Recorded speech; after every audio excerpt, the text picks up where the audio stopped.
I went to undergrad 2 places. Started out, thought I was going to study biochemistry. Didn't like chemistry so much, so switched to psychology, which I think you're kind of in the process of thinking about switching to psych or something like that too. I think you said that, right? Similar kind of thing. And switched to psychology, switched universities eventually, and towards the end of my last year, or beginning of my last year, took a class in cognitive neuroscience. This was in the late 90s, so for the first time I realized that people actually can like study the brain rather than just behavior and do, you know, the more soft, you know, social psychology and stuff and clinical psychology. And I thought, okay, that's a really interesting problem to work on. So scrambled to put an application together to grad school, got into Rutgers, stayed there for 7 years, getting a PhD, studied behavioral neuroscience, worked on a mouse model of intelligence, which I've talked about in class, but for the, you know, the camera. Doing working memory training with mice to make them score better on an intelligence assessment, and did a short postdoc in a genetics lab to learn some molecular biology, and realized that what I enjoyed the most as a grad student was teaching. And so when my postdoc was up and it was time to look for something new, just came across my advisor from grad school, knew Peter Balsam, who works here, and that they were looking for... What's that? He's your advisor? No, he wasn't my advisor, but my advisor knew Peter Balsam. Like right. they run in the same circles. They're both kind of learning Pavlovian psychologists and such. So he reached out to my advisor, you know, Peter did, and said, you know, we're looking for someone to teach our lab courses who's trained in behavioral neuroscience. And my advisor said, I got the perfect person for you, and, you know, sent me the thing, and I was like, this is exactly what I want to do. You know, this is my field and my area, and it's focused on teaching rather than research, which is what I ended up loving doing. And so I've been here now. This is the end of my 10th year, and I teach. I can English. I started here to start teaching the intro psych lab, which you're taking, and Professor Kara Pham and I designed that from the ground up and have worked on it over the past decade.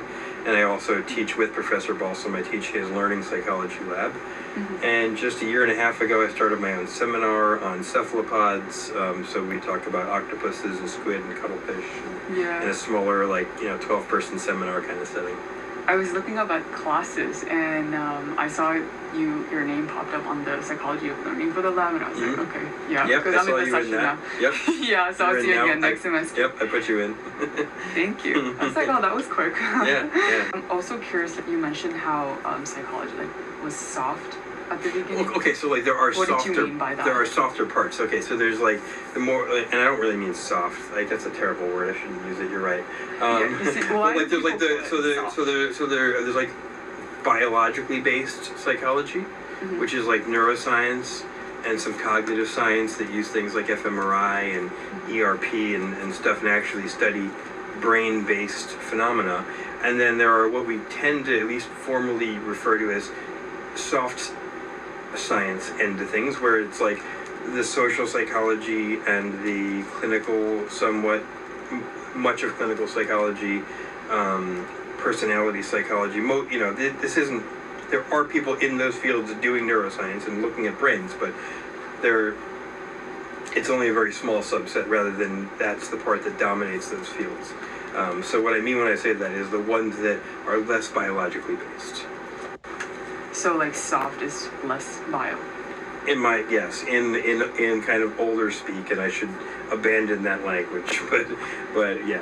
There's this stigma that like is attached to psychology being the easier or quote unquote softer science. Right. I'm not sure if that's... And I've clearly internalized that stigma somewhat, otherwise I wouldn't call that part soft psychology, right? Right, and like you said, like it was like an old... Yeah, and that's like the old way, like I really try not to think of it that way, but it's so internal at this point. So it is, I feel like neuroscience and having more access to the brain. Like, we didn't have fMRI, 40 years ago or whatever, when people were forming their opinions of psychology. We didn't have the ability to look, at microscopic structures in the brain and stuff like that back then. I feel like those things have swayed the public perception of us somewhat. So for that reason, I kind of align the sort of more, the more rigorous or harder science end of things with those parts that look at the brain. That's probably not fair. It's probably not right. But like I said, I think I've internalized those prejudices from the outside world. I was going to say for better or worse. No, definitely for worse. But why do you say that it's a worse? Well, I mean, because those are still legitimate, rigorous sciences. They use the same scientific method. They use the same statistical methodology. Mm-hmm. The fact that they're not interacting with the biology doesn't really.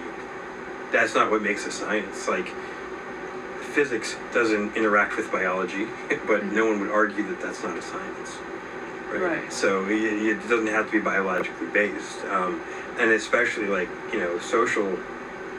social psychology is very much a science and really can't do much biologically based, because how are you going to look at the biology of a group of people? It's like impossible. Mm-hmm. And they're just doing things differently than we are. And actually, their statistics are far more difficult than ours are. They usually have to know a lot more math than us simple neuroscience, and us simple neuroscientists with our simple t-tests and stuff have to deal with. Like, they're using these really complex multivariate equations and stuff, and so I shouldn't. They can be far more mathy than we are. So I shouldn't think of them as less rigorous. But do you think people think of them as the less people do rigorous? think that. I think people do Because think of that that because they reason? don't realize that, and in part it's because things that we glean from clinical and social and personality psychology come across, or can come across, very very common sense. Mm-hmm. Right? Because just because those sciences are relatable.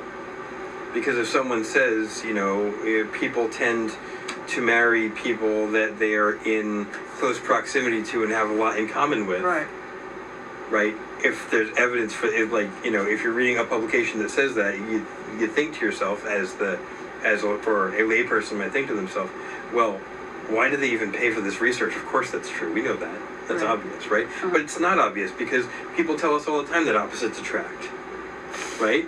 It's not true.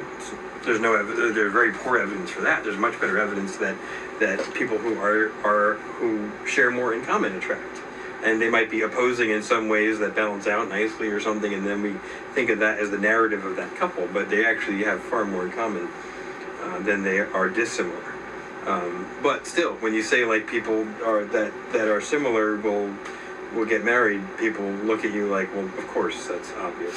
Right? Why did you study this, right? And that's even true in neuroscience. Like, if I'm talking about it with my in-laws or something like that, they're like, you did a study for that? Or someone actually researched. Yeah, we know that. Well, no, we didn't before. You thought that, but now we know it for a fact, and that's different. But yeah, I think it is in many ways because they are more relatable aspects of psychology. And that makes the perception of it as softer. Right. As because it's more relatable. Because in hindsight, it's well, yeah, all right, of course that's true. Uh-huh. So, but that doesn't mean it's any less rigorous a science. It's still just as difficult to conduct those experiments. And working with human subjects has its own very unique set of challenges.